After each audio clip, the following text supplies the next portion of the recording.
Your Excellency, we were talking about the meaningful business, commercial interactions and cooperation between India and Cuba. Now, coming to that, how many Indian companies are already working in the field of, say, mining, exploration, or biotechnology, pharmaceuticals? In all these fields, how many Indian companies are working in Cuba right now? So I would say there are some Indian companies.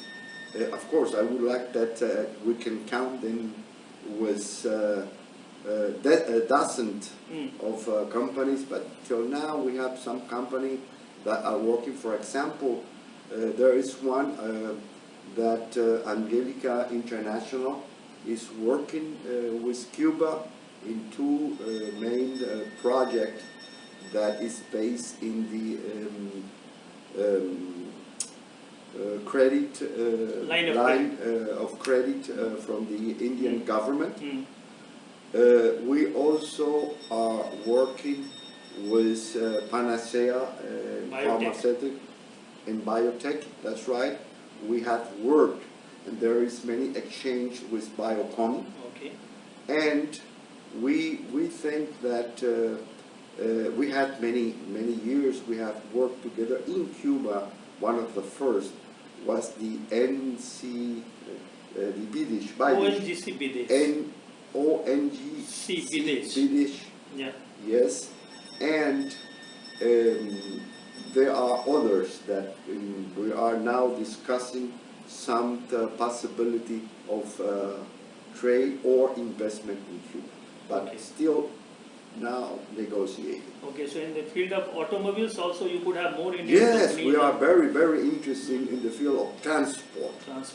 And transport, because we have to import many transport for the country, and we think that we could make a cooperation or inversion in Cuba for transport, light and heavy transport.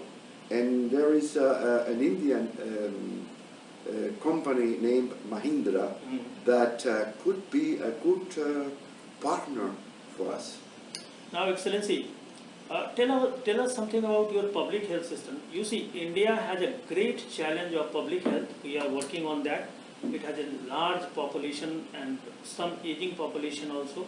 And we have got to do some large infrastructure, very gigantic infrastructure for health. Now, as we have heard that Cuba is having a robust public health system which is recognized world over. Now, how can it be of relevance, some instructions to India's growing health system? Yes, I think there exist several reasons why we are strong in healthcare system, and some of these reasons that have brought us to a high level of attention in this field could be interesting for India. We have to first of all take to account that we have developed a system in three levels of health care. A system that first of all is free of charge. So nobody has to pay in Cuba if you have a headache and you want to see a doctor, or if you need to change your heart. Nobody pays. It's free of charge. And then, as I said, we have three levels of attention, of health care. The first one is the primary, where we have established family doctors, but we name family doctors. Those are doctors that live in the community, and a doctor with a nurse, they work together and they attempt about 150 family in that community. And that is the basic of our service, our health care, together with a system that is also primary, and that is the polyclinic. Polyclinic, that is the first one. the second level, we have in Cuba more than 300 hospitals.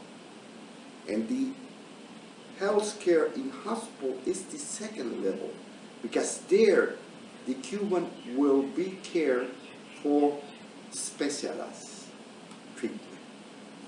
And third, there is the level of research center that help for the treatment of preventive health care for the population. We think that the way we have programmed and the way we have established methodology, the care of the people, the health care, could be interesting for the system in India. Okay, and I will add to that. We have many experience in healthcare, because we have sent and we are sending thousands and thousands of Cuban doctors and technicians in healthcare system all over the world, and they have an experience of all over the world.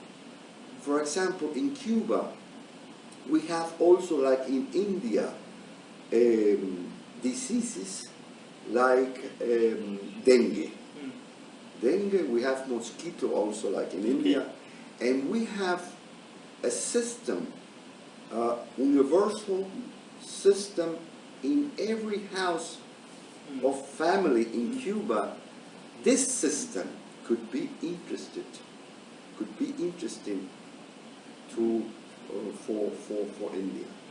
We also have a system to